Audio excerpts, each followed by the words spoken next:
This is the ABS Television Network. Good looking, Channel 41 KOS TV, reminding you the Pat Curran Show is next.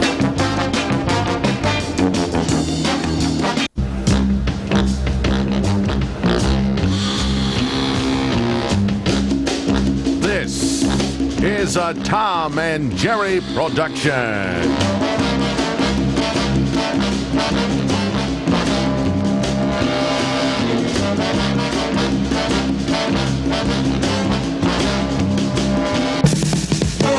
From San Diego, it's the Pat Curran Show, starring Pat Curran.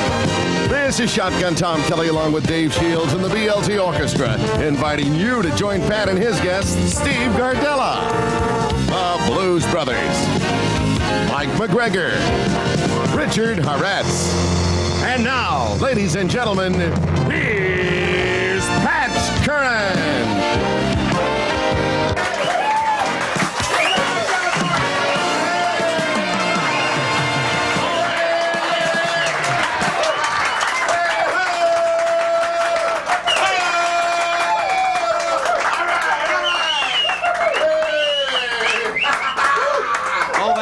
This must be a rental audience. Tom, how are you? Very well, Pat. Very well indeed. Nice to see you. Good to see you, sir. Thank you. David, nice to see you, orchestra leader. Guys, right on cue. I tell you what, a lot of people have been up here. A lot of people brought a different element of what they do, but I have one thing in mind, and I told Shotgun Tom that I will definitely be here as long as he lets me talk Charge of Football, and it's Charge of Football season right now. All right. You better believe Shotgun it. Tom. Charge of Football season. For all you Charger fans out there, now last week the Chargers put on outstanding performance. They beat the Dallas Cowboys here in San Diego by a score of 20-0. I was so very proud of our football team. It's one of those things that we've been waiting for a long time to have a defense that can play football. And football is what we're going to talk about. Even though I don't have with me tonight any of the players, I figured that I'm going to get other people's point of view about football. I'm going to definitely ask them questions and see what they know, make sure that they're like the average fan, and see what they know about it. Meanwhile, I'm going to ask other questions of people like Steve Gardella, who's a guy that knows everything there is to know about fishing, about terrorism, about airplanes, things that you don't know really what to expect out of Gardella, but he's the type of guy that's going to give us that kind of an answer.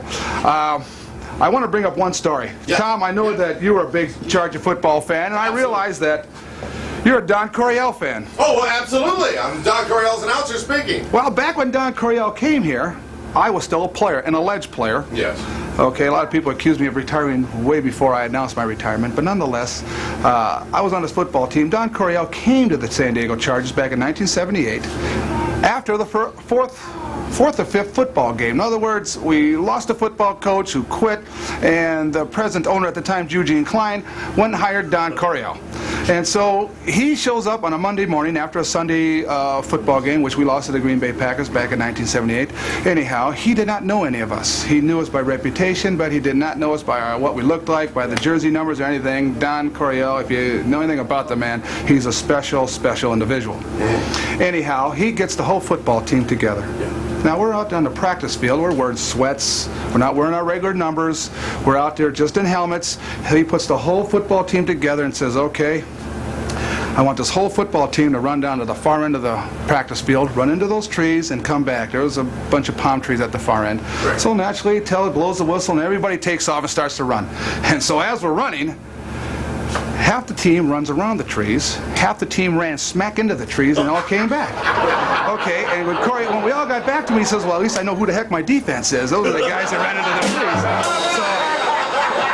So I tell you what, so there's a good thing that all football players are not dumb. Only half of us are dumb, especially us ex-football players. So it's one of those type of things that I'm here to prove that all football players are actually intelligent.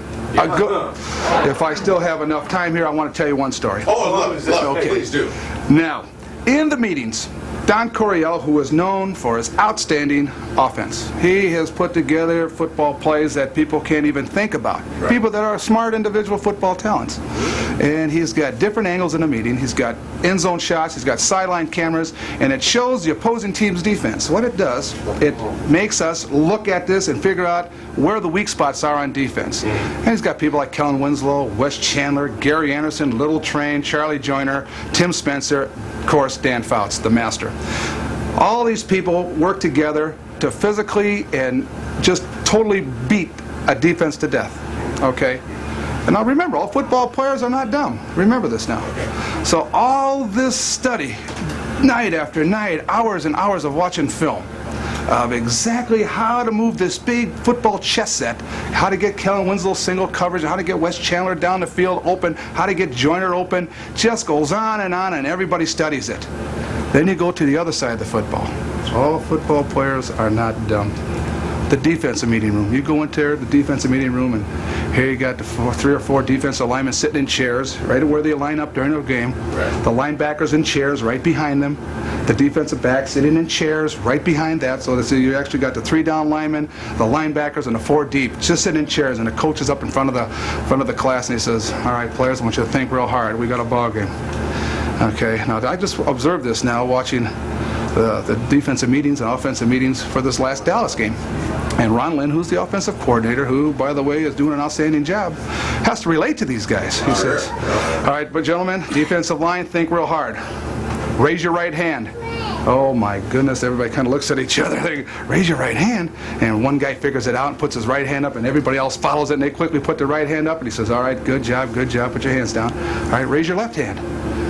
And they all kind of get that blank stare look, and one guy figures it out, and everybody follows, like a domino. Everybody follows, raise their left hand. He said, "All right, real good, guys. Now here's a tough one. Count to 3. So one guy starts, 1, 2, 3. He starts counting. He says, "Okay, you're smart enough. Get the cat with the ball. You can all play defense." And everybody runs out of the room. That's about all you have to know to go tackle someone.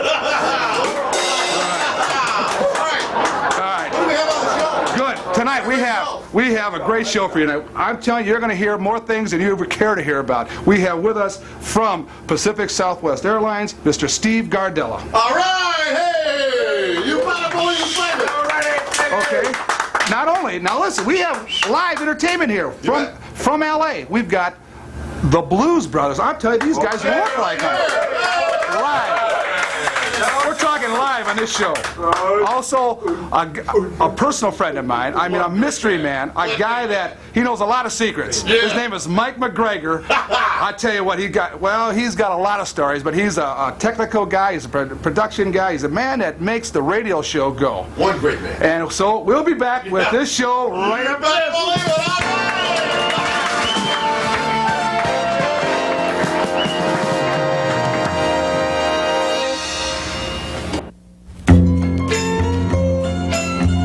This is the ABS television network. KOS TV, reminding you to tune in tomorrow at 4 a.m. for Who Bought the Farm?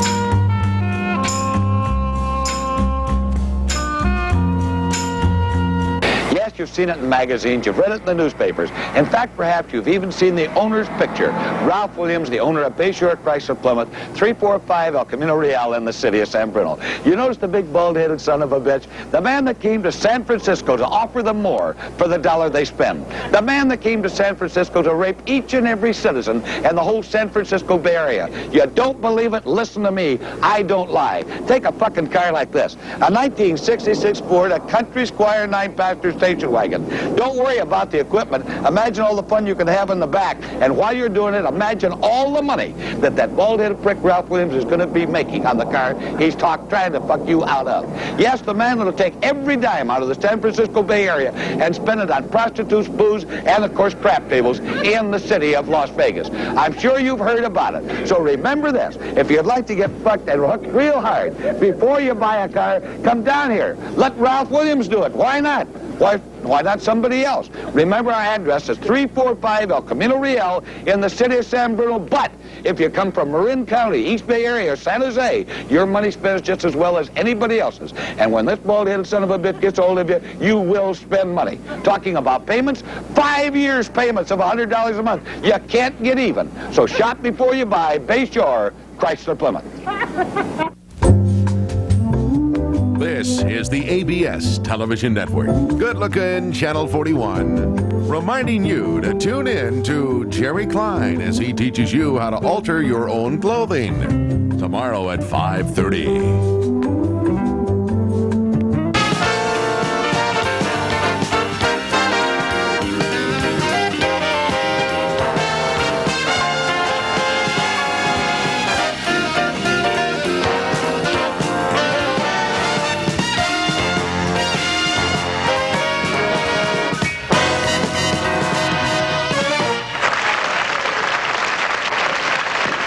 We're back. Welcome back. I tell you, Tom, this is the most exciting studio. You have done a marvelous job. Well, I'm glad you're here. It's outstanding. I really am. You know, it took a while to get you here, but I'm glad finally that we got you on the set.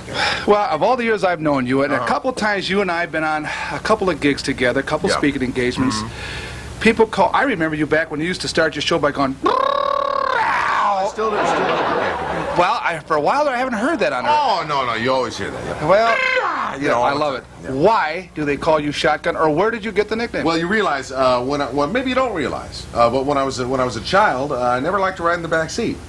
You know, so I always liked to ride in the front seat next to my dad, and of course, my dad always just called me Shotgun. So that's how that. Okay. It's funny how nicknames stick with people. I used to have a friend named Louis Kelcher. I still have a friend named Louis Kelcher, but he is out of football doing other things. You're real estate or something? Actually, he's into a little bit of real estate. The man is into a little bit, would you believe this, the fast food business. Oh, is that right? The guy started. A chain of restaurants? Maybe? Well, he and another guy named Doug English, ex-football player from Detroit, started into some type of a Mexican. What do they know about Mexican food? Nonetheless, they started some type of. They eat a lot of it. They know a lot about Mexican food. Right, he's put in a lot of groceries. Anyhow, those two, they put their heads together, they formed a rock pile, and now they're going to start their own fast food business. Listen, I've been asked by our director, Tom Satursky. Tom asked you to do something about his room there in Charger Stadium. You know the little room you got? He'd like some curtains. You know, he'd like you to spiff it up a little. First of all, did I do all right, Tommy? I mean, did I? Tom Satursky. There is a one great guy. Oh, he's a great guy, but he's very unusual. He is strange. He is strange. I gave him an office. Unusual. Very unusual. We put together a room at the stadium because he does the production of the Chargers Report featuring Don Coryell, which I am the announcer of. I know that. Jack Teal asked me just the other day if I was going to come back on and do the announcing on that show. And I said, you've got the voice for it. Well, I hope I got the job. Well, you probably do. You probably do. Go ahead. What were you anyway, Tom Satursky, he says, I got to have a place to hang my hat. I got to have a telephone. I need a desk. I need to be able to do this. Yeah. So we had a closet. You got him in a closet. I'm swearing to you. Down there, he's in a closet. It was a closet. We had all kinds of things stored in it. So I had my staff assistants clean out the closet, and that is now Tom Satursky's office. He doesn't know anybody. He loves it. Now, I was down there in that closet doing the opening for the preseason games, and now I'm a closet announcer now. Hey, at least the guy's got an office. Yeah. Anyhow, we've got a good show. Yeah, we do have a good show. And there's one guy in particular that I really looking forward. His name is Steve Gardella. He's the vice president. Vice president in charge of security. Right. For Pacific Southwest Airlines. Now, what else does he do? The guy wears several different hats. Well, let's hear about those hats. Well, or do you want to talk about I would like to bring him out here and introduce him and let him tell us what he all does. Okay, all right, sounds good to me. Please welcome my good personal friend from, I guess, Pacific Southwest Airlines, Mr. Steve Gardella. All right, Steve, hey!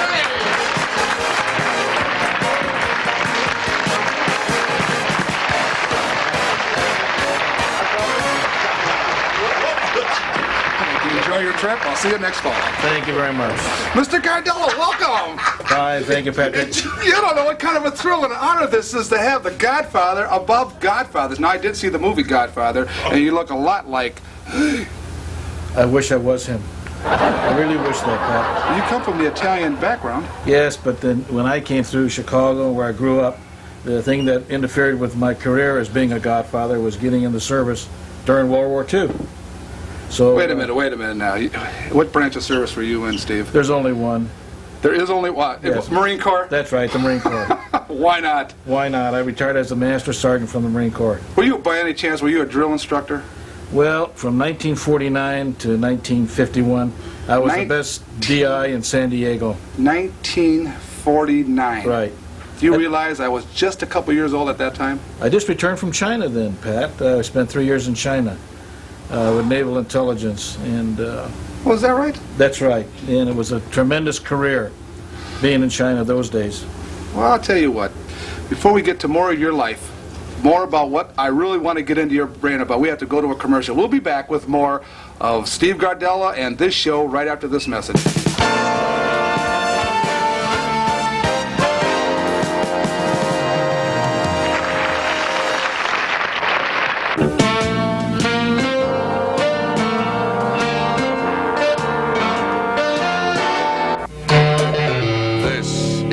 CBS Television Network. Good-looking Channel 41, KOS TV.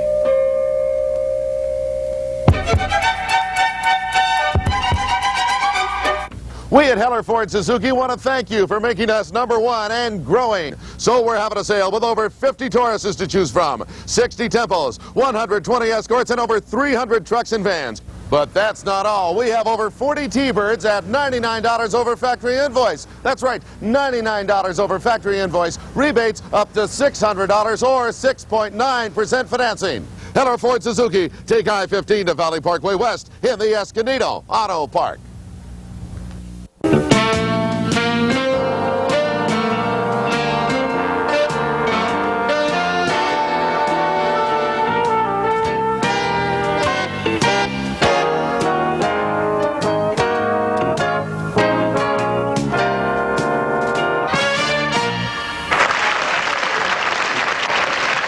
My guests are Steve Gardella and Stephen.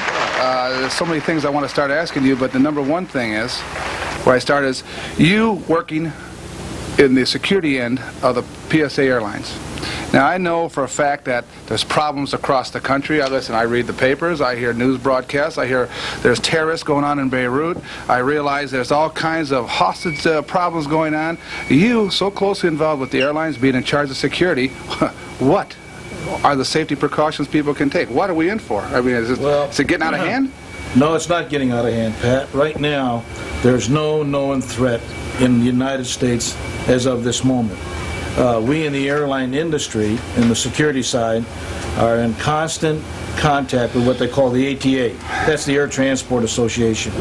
Through them, the FBI, the State Department, we are briefed continually should a threat come up of any sort, like a Libyan thing, and we constantly address ourselves to that.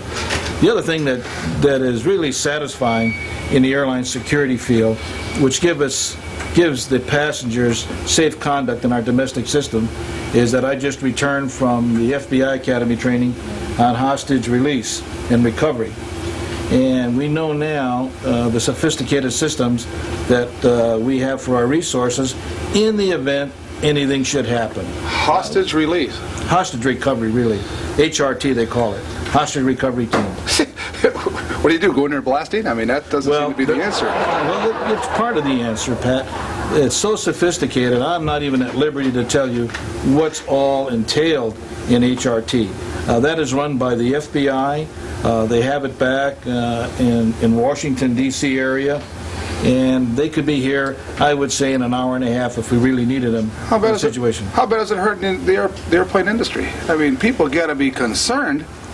Sure, people getting are on a concerned, plane and watching who the heck's going to hijack a plane or take you hostage or try to get a friend freed out of prison. Right now, Pat, there is no known threat for a terrorist act in the United States or a hijacking. Should that threat assessment come from the sources that they come from, informants, what's happening in Europe and things like that, we go into an alert situation. For instance, but I'm on an airplane. I got my family on an aircraft. We're flying to London. We're leaving out of San Francisco, LA, whatever. Okay? Wife and 2 kids. All of a sudden, bingo, I got some lunatics on board pulling guns out, grabbing horses, and telling the pilot to take the plane somewhere else. Today, in our sophisticated screening process, that is almost not known anymore. We have so many controls set in there. We don't have a 100% system, Pat. I would say we're running about 98 to 99% in our controls that we establish either by profile or through our pre-board screening process, both in the United States and in Europe. Sure, there could be a situation that arises one more time where a person's taken hostage. Let me leave you with this, and the traveling public should know it also. We fly in the United States today over 1 million people a day. Now, when we do that day in and day out, week in and week out, month and after month, you know we're flying a safe system in the United States. It's not like it was back in '73. PSA was hijacked 12 different times. And during that time that we were hijacked, there was a lot of chaos, a lot of causes. Most of it was for monies. Then we went into the causes. How much different is it in the United States and in other countries? It seemed like most of these problems are happening in other countries. That's correct. Now you got to understand the different social, economic situations, whether it be in Germany, whether it be in Switzerland, whether it be in Greece. All those things are taken into consideration. Now, when a threat does appear and it's assessed by our other sources overseas, it's immediately dispatched to us so we can take immediate positive reaction.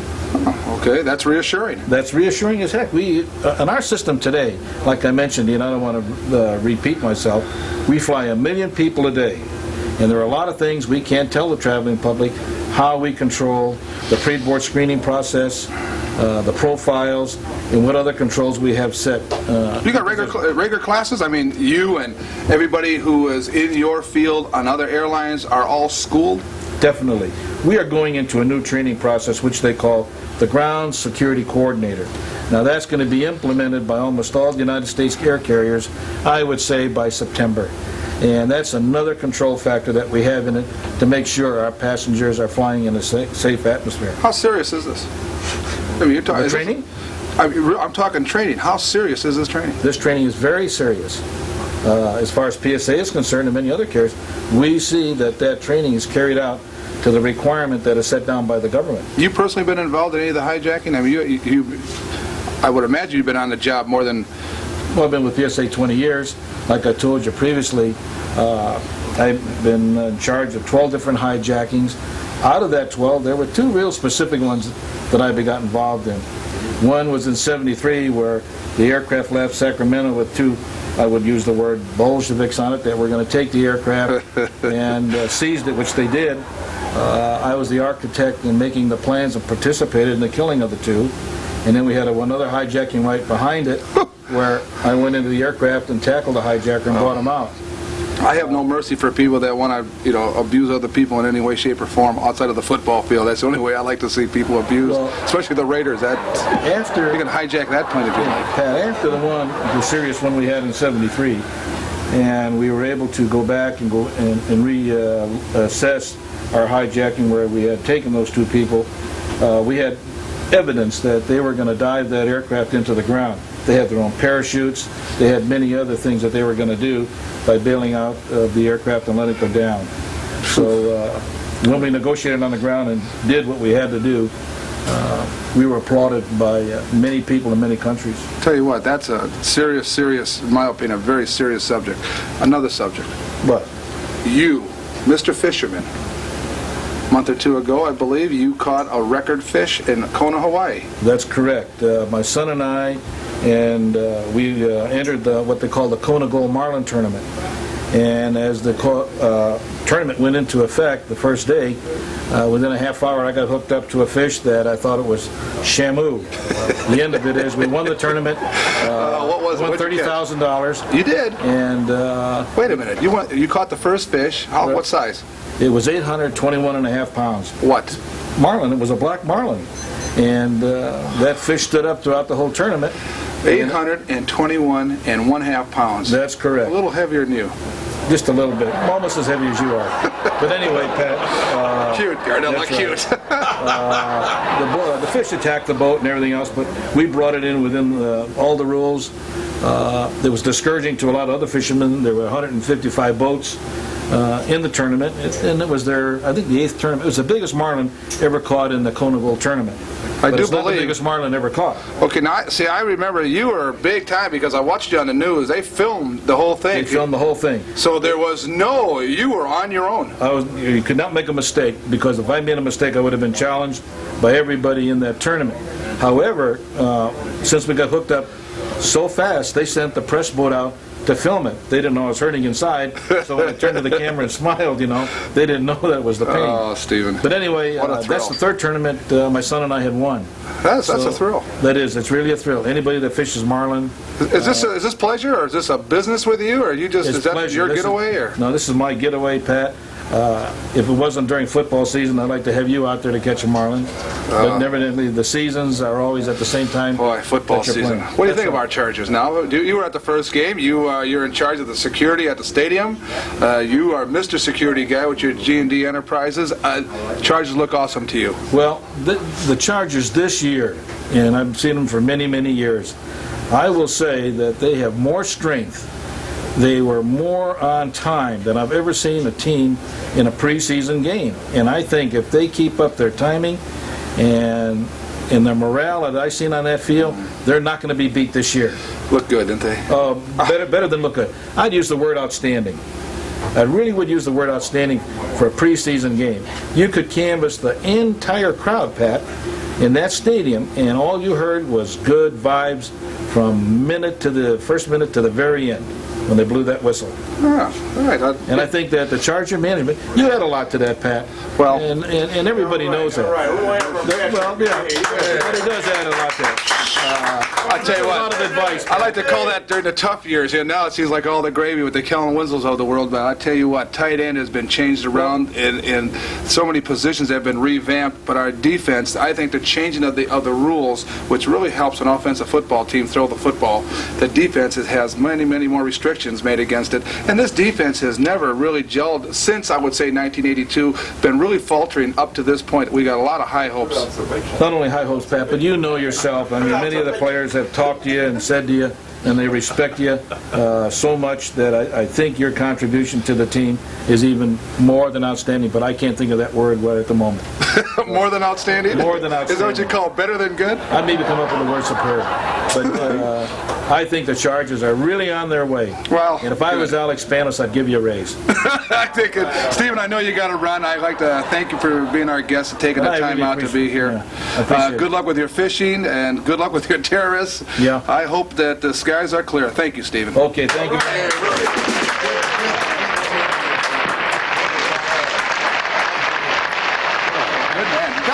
Quite a guy. He is unbelievable. I sit and I listen to many stories that he has to say, and he tells me so many things about which concern me, because part of my job is I handle the plane rides that takes the team from San Diego to wherever we have to go play. You take care of business. You're the business manager. I know that. That's my title. I don't know what I should be. Just chief gopher is what it should be. But it really is a concern because so many people have trouble.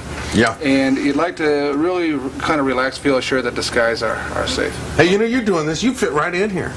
I think you'll do a show like this all the time. I think you're right. I tell you what, you and I should definitely go up by Johnny Carson, Ed McMahon, and say, okay, look, you guys had how many years of experience?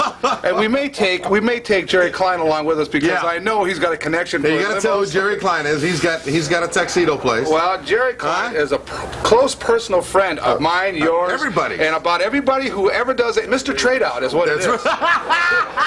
The guy trades out everything. He doesn't make a dime over there, but what he does, he can fly anywhere, drive anywhere, eat anywhere. Good man. He has a Give Me a Break tuxedo place, best place in town. Have you seen the way he handles money though? He's all crunched up in his pocket, and he is together. Yeah, there's no question about it. He does have a. He doesn't care about money. Well, I think he's concerned about it, but he doesn't realize that what is money. I'm not sure. He thinks there's a definite plane ride or something. Yeah. Anyhow. Okay, now coming up, we got the Blues Brothers, right? You know this group. They're going to be coming after the break. I know that, but I heard them in rehearsal, Tom, and they look like the one guy. He looks like the late John Belushi. Yes. And I know they've been playing all over. And anyway, we will be back with the Blues Brothers. Absolutely. Right after this spot. You betcha. You betcha believe it. All right.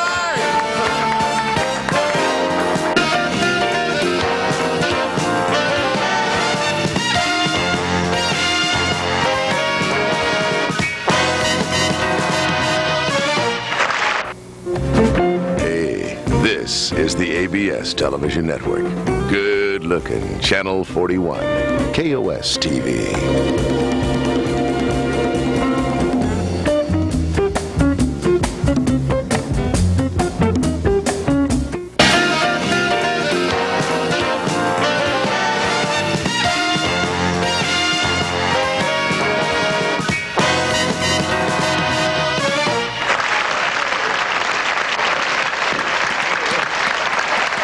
Hey, thank you, man. We're back.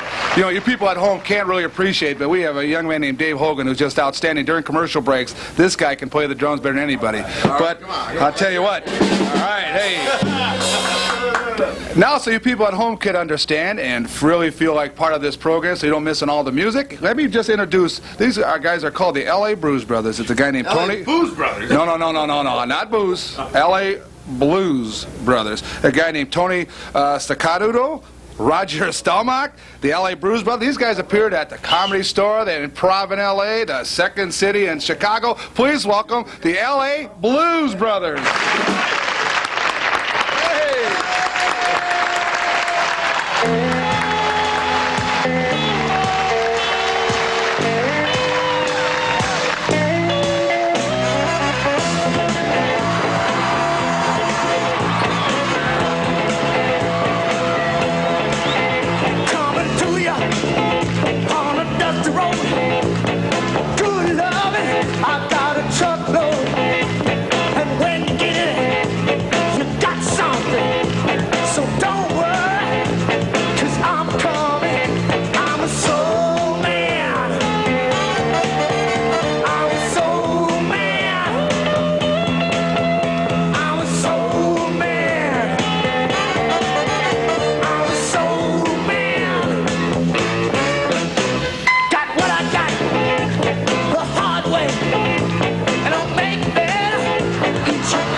From Chicago, very good. Where did Jerry Klein find these people? You know, Jerry Klein, I got to tell you about Jerry. Jerry Klein's got the Give Me a Break, formal wear, and entertainment services, Pat. And Wow. you see, these are one of the entertainment services that he has. He said they were rehearsing today. They came in, I watched them. Outstanding. I really like it. Yeah, well, You listen, bet. who you got coming up next? Well, we're going to have a guest here. Mike McGregor's going to be on next. Right. Okay, but we will be back with more and Mike McGregor right after this word. You bet.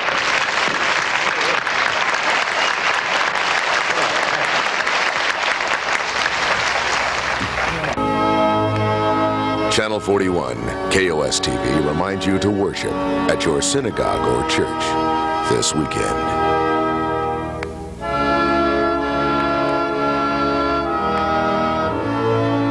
Hey, we're not knocking out great deals at the Leah Isuzu. Come on! We are taking the punch out of high prices with this all-new, brand-new 85 do-wacka-do Isuzu Trooper 2. That's a 4x4 with power steering, AM, FM, cassette. $49 down, $155 a month, or $99.88. Hey, will you give us a call? Area code 203-348-7557 in Stamford, Connecticut.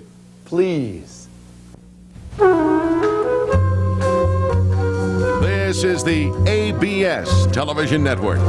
Good looking Channel 41. Reminding you to tune in to See What Happens with Tom Satursky as he shows you how to use your home video.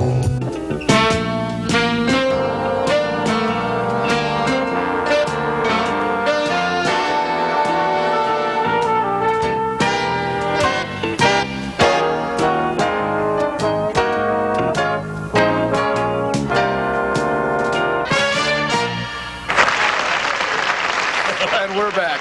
Welcome back. I'll tell you what. You asked me during the break, Tom, about Ted Leitner. Yeah, I did ask about that. Okay. He was going to be here. I saw him at the halls of KFMB, and I said, hey, we'd like you to come out for the show. And he said he had to be out of town that time, but he would like to do it, but he was out of town. You know that Ted and I, now, before Ted and I got a chance to sit and work together, which was last football season, now this football season, I was doing the broadcast with a man named John DeMont.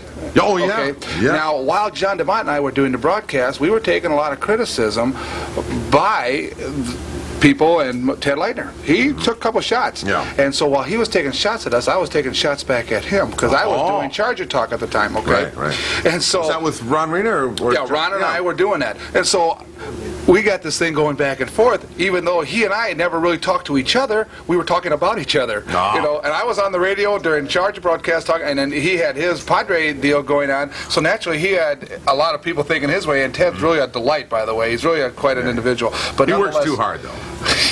Don't you think he works too hard? The man's incredible, I'll tell you that. I have changed my opinion working with the guy. So anyhow, he has turned out to be, I hate to say it on television, but he's actually turned out to be a friend. And I've learned quite a bit from him. I've enjoyed his company, and he and I are back together this year. Now what's he say in his car commercial? He says he doesn't work hard, but he works often. He does. You know what, Tom, how would you like, well, you're in the same field, though. You're in the same business, but he does put in a lot of time. He's a knowledgeable individual. Does a great job play-by-play. Oh, he does. One of my favorite times, I was listening to the Charger broadcast, and Ted had you on the air, and you had just doofed yourself out. He said, hey, Curran's over here. He just punched himself out. I can't believe it. But there goes the game, Ted, he's really a delight. He says just what's on his mind, and he has a lot of people believing that he knows exactly what's going on, and he does. And to clear up one more thing, okay. the lady that brought the check out, she had a little bit backwards. It was the NFL paying the USFL. Yeah, of course. But I'm not giving the money back. But I'm You're still going to give it. I'm going to keep it. All right. Okay, we have a guest. Yes, we do. We have a guest that I have worked with since I've been in the Charger broadcast. Right. He is the producer of the radio show. He's the engineer of the radio show, the broadcast when we announce Charger games. Right. The guy is unbelievable putting wires together. Oh. He does other things in town, but I don't care about that. The only thing I care about is my microphone on when I get up to talk. That's right. And anyway, let me bring out a good friend, Mike McGregor. All right, Michael! Hey!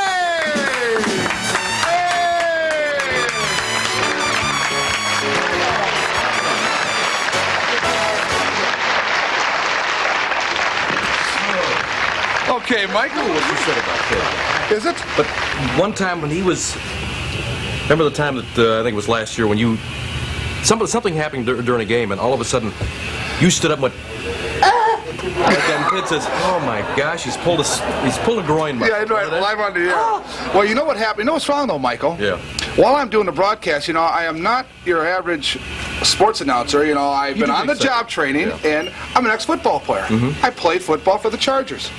So while the plays are going on, I'm involved. I am not a neutral individual. I'm vocal. I can see the play develop. I'm telling him all the time, sit down, Pat, you'll be all right.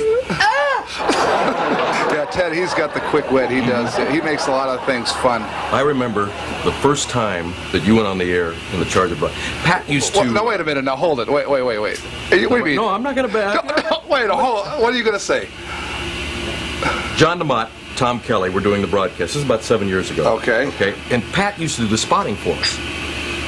Pat, at this particular point, Tom Kelly had to leave early, so John DeMott had to do the play-by-play. Okay. So we said, Pat, we're going to do a number for you. You're going to go down to the locker room and interview somebody. Oh, that's okay? right. That's right. So Pat says, well, I don't know what to do. I said, well, all you have to do is just get down there. The stuff is behind the door. All you have to do is get down there. On the phone, I'll be there, and I'll tell you when to go. You may be plugging a couple of headsets and a microphone. Some wires. They're right there, no problem. Oh, wait a minute. That was against the the Oakland Raiders at that time. Yeah. And we got something kicked out of us, something fierce. Oh. But anyway, all this gear was behind the door.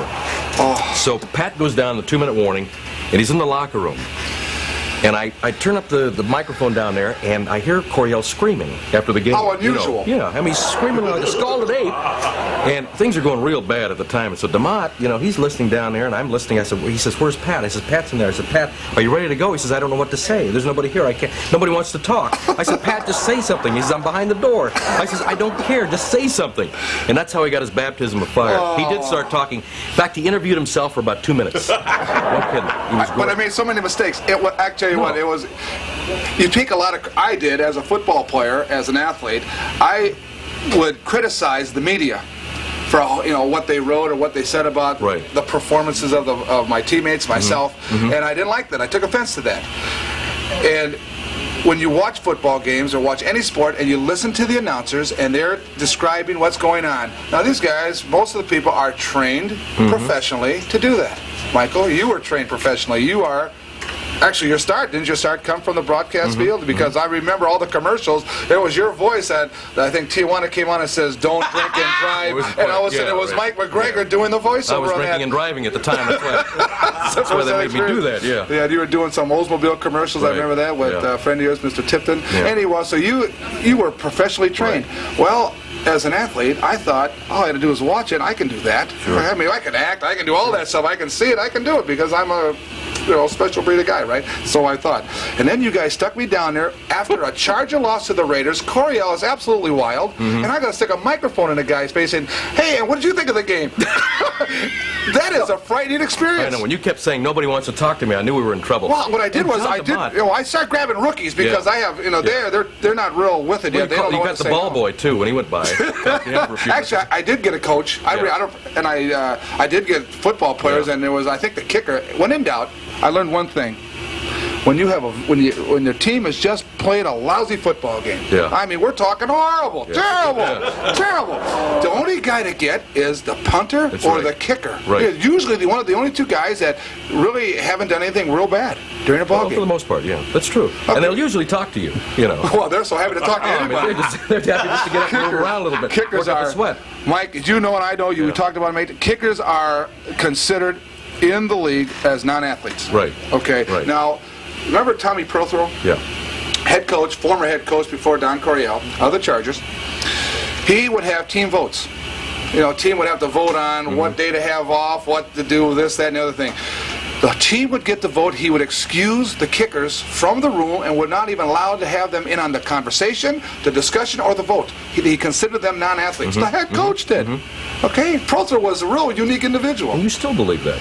Well, I don't like kickers and I don't like rookies, because I'm a little envious of the rookies. They're getting paid a lot of money nowadays. Speaking of kickers, about 2 years ago, Kicks for Critters, Rolf Bernushka and everything. God love him. Great. It's a great program. But Rolf was a little down on his luck, was missing 2 or 3 at a time at one point.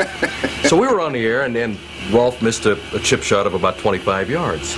So Pat comes on the air and says, 2 more monkeys died at the zoo. There's no more Kicks for Critters. He says, I can hear him now. He's going, he says, monkeys are dying all over the place at the zoo because Rolf's missing field goals, You didn't say the snake ate the baby. No. Can't say that on the air. You know what, though? It's true. When anytime Rolf would miss a kick and the Chargers would lose, and if the kick would have won the ball game or not, I would get down and say, hey, Rolf, see my cowboy boots? I said, dead kayak, baby. I would tell him every time, and he takes everything so seriously.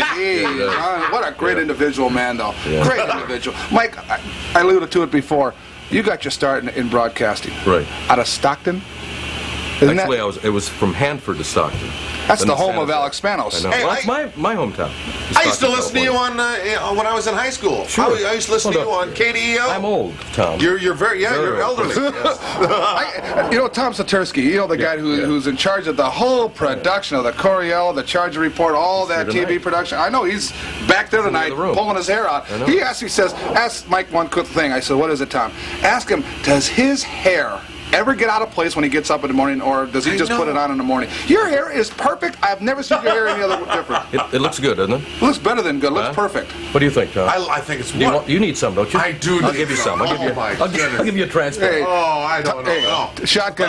Shotgun Tom goes to Hank Bauer's barber.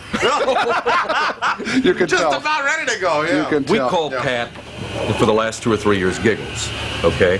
For some unknown reason, we don't know why, but I have a tape of the last game in Kansas City last year. December 22nd against the Kansas City Chiefs. Ted Leitner and Pat Curran just before the kickoff. And I think if you want to listen to this and listen how well Pat keeps his composure through this whole situation while Ted is announcing the ball game. Are we going to listen to it right now? Yeah, I think we have it queued up, ready to go. Now listen to this. Ralph Mazenko will kick it off.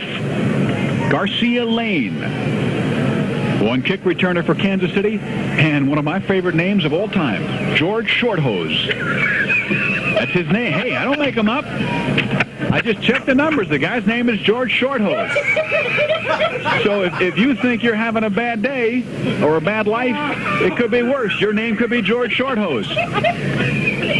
He's the near man. Garcia Lane, are we still on the air, is on the far side, and here's Mazenko's kickoff, line drive, and deep to, of course, Shorthose. 5 yards deep in the end zone. He will down it, automatic touchback, and we'll see the Kansas City Chiefs offensively, 1st and 10 at their own 20-yard line. This is a tremendous time to pause 10 seconds from Kansas City, Missouri. Is that great? That'll give you some idea. Oh, he was during the something. You didn't see that on the flip card. Well, did you? here's what happened. Business manager at San Diego Chargers. Yeah. Well, I have many, many duties to perform until the game starts.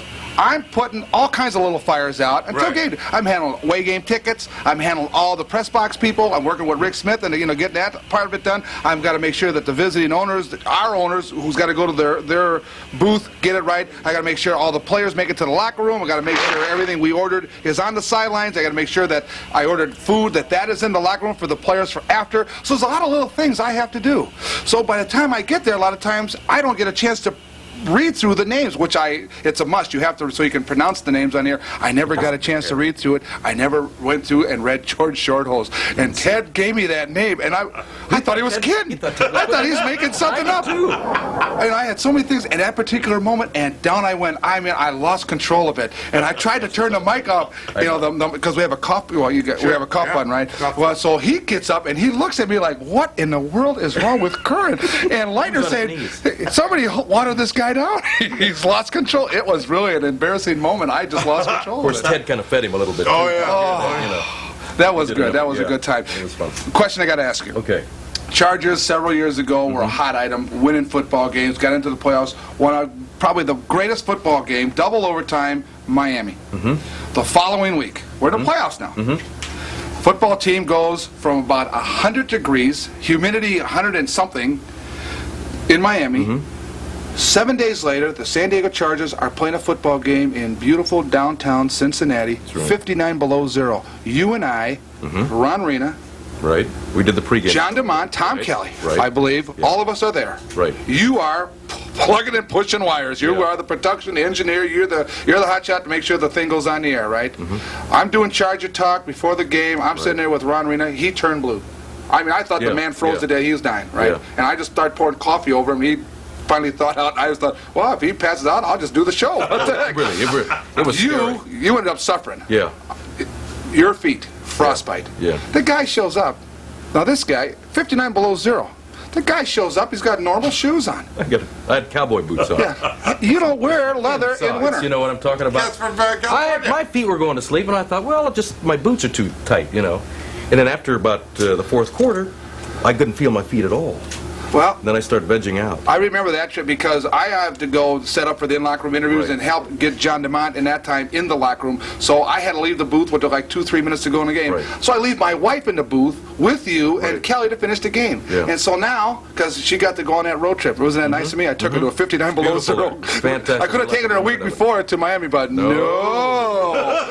Sandy, you want to go on a road trip? Good. Great. Cincinnati, you'll like it. Long Johns. The girl got it out. She loved it. She didn't complain. She stood right there with us in that open booth, Right. which was like a like a cement tomb. tomb. Oh, it was like a cement Yeah. tomb. She said, actually, she saved the guy's life. The guy was passing out because when it was all over with, I have to go downstairs, make sure all the buses are ready, put everybody on it, and get us to the airport. Satursky. Satursky was in the booth doing the, taping the Curran Show, doing the and he was next to me, and he had this hair dryer, and he says, "Here, how does this feel?" He does this on my head, and I said, "Feels great to me." Yeah, you were actually going down for the count. Yeah, and I was on my hands and knees at the time, so he and some other, and your wife, I guess, took me down. Well, first of all, it worries me that Satursky was alone with my wife. That scares me. You don't want that to happen. Satursky is a carrier. Yeah, really is. I kind of. He's been sick. Michael, what was probably your fondest moment, being with the Chargers on a broadcast? I think that Miami game, the double overtime game in Miami Was exciting. Yeah, I think that was the greatest. Tom, I don't know. You probably remember watched that game, but that was just an exciting. Kellen Winslow was a complete standout. I mean, No, the frostbite. all our players were. Frostbite wasn't exciting. Yeah, we lost that No, game. yeah. Somebody keep the audience down, okay? That's Jerry We're Klein. getting out of hand here. Guys trying on. Really, it's a Guys tough over there crowd. trying on tuxedos. We Yeah. got about 9 people coming in going to the prom over I here. know, he's got to stand in there nude. He wants another plug. Give him a plug. I'll give him a plug. Plug this. Give me a break. Did you have frostbite? Yes, second degree. Honest to God. Is he hosting this? That's why I don't. Hey, what's he doing? I don't always Hey, walk what's this going way. on here? Is this your show, Curran? Hey, Hey, you're you losing told me it was control. my show here. Throw a flag. I thought the guy was going to tell me something here. One of those. Okay. Now, what's going on? I have one more story before you do anything. Are we running out of time? Oh, no. No. Are we really? No. I got we to get rid of this we got guy? some time left? Is that? Quick story. Okay, here quick we story. go. We're on a road trip. This guy, Tom Satursky, myself, I get up out of my room one morning. I get up, and what do I run into? There's a bunch of plants. This guy and Satursky grab all the plants that are on the floor and all the neighboring floors and put them in front of my room. I can't get out of the room. Oh, no. I'm like Tarzan trying to go through the jungle here, and I got to catch a bus. Make sure we go to practice, right? It was Him his and birthday. Mr. Happy over there. It's his birthday, so we had to give him a little something. We got to bring Satursky out. I think we ought got to, to take yeah. a break. Oh, no. We got to take a break and bring him out. I know he's think doing the so, controls. We got to bring Satursky Let out? him tell Yeah, we you gotta what do he that. Go ahead did and finish to your John DeMont. Okay, good. We got to take a break. We'll be back right after this. Okay.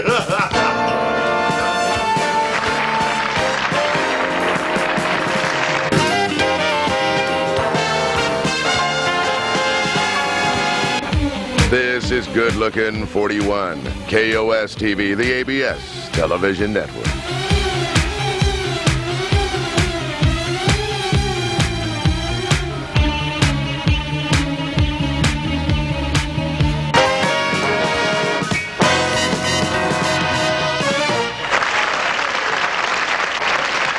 I did it. Welcome back. We're going to get right into this next Good guy. hands, good hands. I tell you what, Jerry Klein is pushing this, man. This he is going to be an important. Please welcome. Let me bring out this young man. His name is Richard Hurretz. Tom, you're going to have to help bring him out, okay? Yeah, I will. So let's welcome Richard Hurretz. All right, Richard. Come on, Richard.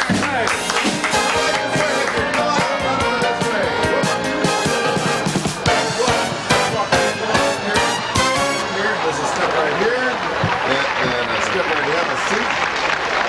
Okay. There you go. All right. What do you think? Oh. Oh, my name is Shotgun Tom, and there's the host right over there. Oh. On the other side, that is Pat Curran. Richard. Well, you're the three gentlemen I was supposed to meet. There's two. I was supposed to meet at the Enchanted Evening Massage Parlor. No. Please talk to him. We're through. We're talking to him. Go ahead. Richard. Windsor. Windsor, what is What that? fine dog you have there? Oh, no, that's my CNI dog. His name is Windsor. Mr. McGregor, Pat Curran, and a Shotgun Tom Kelly. We were supposed to meet at that massage parlor. Now, where the hell am I? You're on the wrong bus. Look at that dog. Is that a fine dog? Look at that dog. Richard, are you an ex-NFL official? No, I had intelligence. I mean, I'm not making slight of it, but how long have you had the problem with your eyes? About 8.5 years. What happened? I was shot by a jealous husband. In the eyes? Now, I mean, do you really want to get personal? Well, I mean, Pat, this is a family show. I didn't ask you about Cincinnati and the whole truth. I heard what you were really trying to tell Mike McGregor, which was all a great big fallacy, but I mean, you can say the story about the hairdryer, but I don't buy that at all. Is it true that you shop at May Company, you take your dog in there, you swirl that dog around, when somebody comes up to you, you tell them, I'm just looking around? No. That's not true? No, it's when I go into the nightclubs. As a matter of fact, the bartenders get a little bit put out. And they ask me why I'm swinging the dog. I said, I'm just checking out the girls. You see, you people do with your eyes, right? Yes. After 8.5 years, I don't have that same thing. And I tell you, I have seen that ugly-looking shotgun Tom Kelly. I'm glad I'm blind now. Please point my dog's head the other way. Your dog is looking the other way. Oh, thank God. I'll admit, Tom is no day on the beach. There's no question about that. Poor guy. Now McGregor, he's pretty good-looking. You know, I heard you talk about his hair. Perfect hair. It's a toupee, so help me, it's a toupee. Is it really? I don't know. I can't, well... Jerry Klein gets all the hair back from the tuxedos, puts it together, and does his hair once a week, so help me God. Hey, listen, How do you think the hair got so good looking on my dog? That's Jerry Klein. It looks like one of Hank Bauer's ex-dates, I tell you that. What it looks like. Fine. I'll tell you what, Richard, I got to ask you a question. Go ahead. If you were walking down the street, you get to an intersection, and your dog then is supposed to guide you to cross with the lights or against the lights. No. Understand one thing. All dogs are colorblind. I tell the dog when to cross the street. I listen to the traffic. The dog looks for the oncoming traffic and the dangers. Hypothetical crosswalk, Broadway and First. Okay. The traffic has stopped on Broadway. Traffic is going one way on First. Then I tell the dog to go forward. I listen to the traffic. I command the dog at all times to turn left, right, and to go forward. Especially if there's a good-looking blonde walking across the street. This dog will tell you whether a girl is good-looking or not? Yes. How did you do that? How did you train that dog to do that? The same school you went to, there at the Charger camp. You got me on that one. Whoa. Well, let me tell you something else, Richard. If your dog would cross against the light, how do you discipline him? It's a very simple thing. You notice I'm holding a leash. Yes. And there's a harness handle down there. Yes. This leash is to correct them. And that would be a snap back and a command which is fooey. The dog would, his ears would go down and he would freeze. It's a good-looking dog. It's a beautiful German Shepherd. Well, we're out of time. I'd like to continue this conversation, Richard, but it's over. I'd like to thank you for being my guest tonight. I'd like to thank also Steve Gardella from Pacific Southwest Airlines, Mike McGregor, the L.A. Blues Brothers, Shotgun Tom. Thank you very much. Say goodnight now, Pat. All right.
This is a Tom and Jerry production.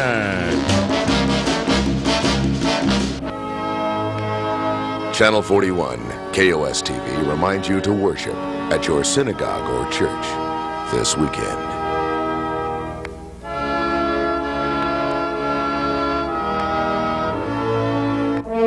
This is Channel 41, KOS-TV, signing off for another broadcast day.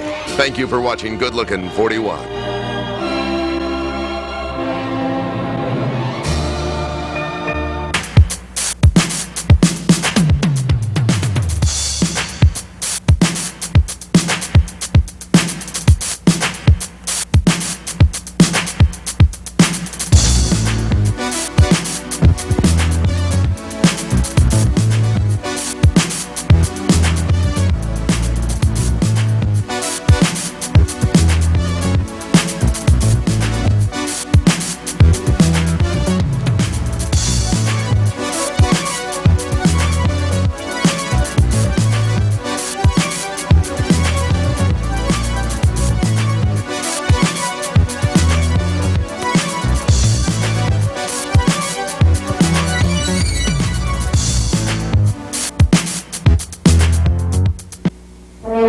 This is Channel 41, KOS-TV, signing off for another broadcast day. Thank you for watching Good Lookin' 41.